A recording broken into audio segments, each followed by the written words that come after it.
Hey guys, Ovan here. It's been a couple months since I've made a video. All of the videos you guys saw previously this year were actually made during Christmas season of last year. So I'm finally getting back to making another video for you guys.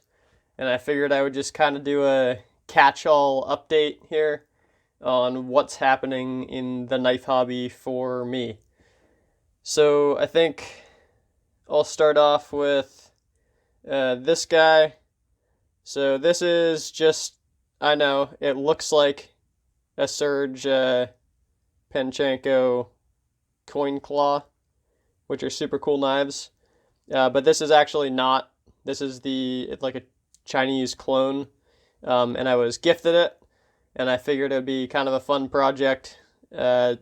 Since I can't really throw it away, since it was a gift, I would just modify it and make it my own. So it came with this, all of the metal here was just polished silver, and then this was like powder coated blue, the aluminum. So I acid washed the thing, and now I think it looks way cooler and almost more like a custom one. Not something that's ever going to be used, just a gift that I appreciate. So there's a little kind of mod Mania that I did on a gift. So then next up, notably something else that I got was I bought a Sandblaster gun. So not like a real Sandblaster with the whole cabinet and everything. It's just a cheap gun, like a hopper fed gun. And I was playing around with it, doing some handle finishing. So before my handles kind of had uneven texture, like these had grind lines from the Dremel that I used and whatnot. So this one I tried out and I just bead blasted the whole thing with aluminum oxide. The titanium blade you can see is bead blasted, and it left a much cleaner finish for the G10 here. So that's fun and a way to really step up the fit and finish on the handles for my fixed blades going forward. Yes, it's not a end of the line solution, but for now gives me the ability to do it a couple times and get a better result. So that's exciting for me from the knife making standpoint. Another thing, here's a design I was working on. I got some MagnaCut steel in the mail, and I'm thinking about making this design or maybe another design out of MagnaCut, which will be cool. I'm not a crazy steel snob. I don't tend to put a ton of emphasis on, the super hardest knife steel out there. I could take it or leave it as long as it holds a good edge and doesn't rust on me. I'm pretty happy. But MagnaCut looks interesting, and I could buy the bar stock for a pretty decent price, and way cheaper than like buying another knife made by somebody else out of it.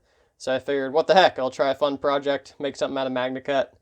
And so I'm thinking I might do something like this. On here I have drawn like a Scandi grind, but I might just wind up doing it a full flat grind, just because I can get it even thinner behind the edge and have better edge geometry. So, not sure if I'm going to do removable handles or what on this guy yet, but I'm still deciding. But I figured I'd throw it out there. That's one of the ideas I'm looking at.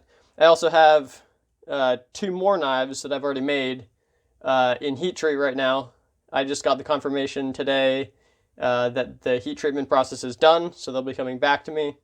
They're two little kind of bowie blade shape EDC fixed blade knives with removable handles.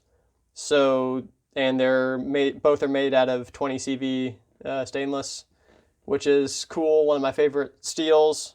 And so I'm excited to see how those guys turn out. Eventually, you'll see them, but not now because I don't have them or any pictures of them. So that concludes what I've been working on from the knife making standpoint. And I guess I'll show you guys this. I mean, this is not news to anybody, but here's a new to me, Sebenza 31. This is a new knife that I got during the Christmas break, and it is super awesome. It's got everything that it's an improvement over everything that I didn't like in my 21 that I had. So the blade on this guy is tumbled, so it will not show wear as much. The other one I had was satin. I like the non-anodized thumb discs. The thumb discs on the other one were anodized and were wearing off. This guy has this awesome micarta inlay in it, which is super, super sweet looking. It's also got one on this side too, which I really like how they do it on both sides. I just find that neat. And something that I didn't anticipate about this guy, I don't know if you can see, but the inlays actually add a little bit of width to the knife, which makes it actually feel nicer in hand and more hand-filling than the 21 did. The new lock for the 31, the ceramic ball lock interface. He said bullock. Anyway, I don't know. I have it on the Untitled. I like it. No complaints from that standpoint. So I don't see why it wouldn't work on here. So loving this guy. Honestly, haven't used it much. I've been using other stuff, but this was a super awesome addition to the collection, and very, very excited about this. This is the last knife that I bought, and it was 2-something months ago. So, but who's counting? The sign of a true addict when you know exactly when the last time you bought a knife was. But no, it's been a while. I've been happy with what I have, and actually, there's a lot of stuff that I have in my collection that I have not shown you guys, that I bought months ago, and maybe some of that will be surfacing in the next year. I'm not sure.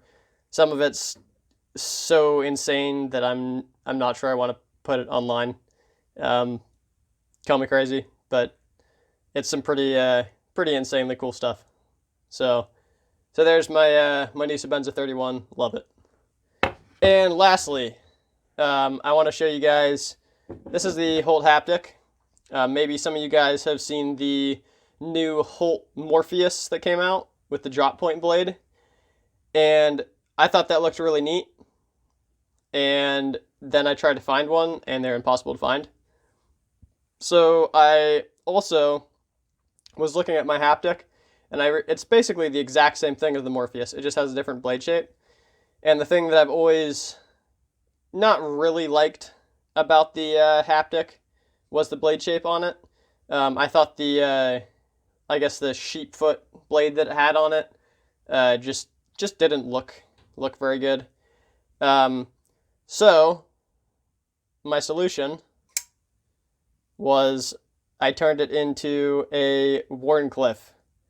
I don't know if you guys can tell, but most Holts have a very kind of square tip on them.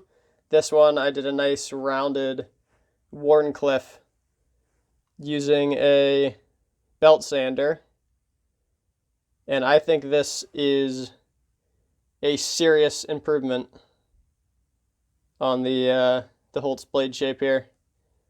This blade's already a user.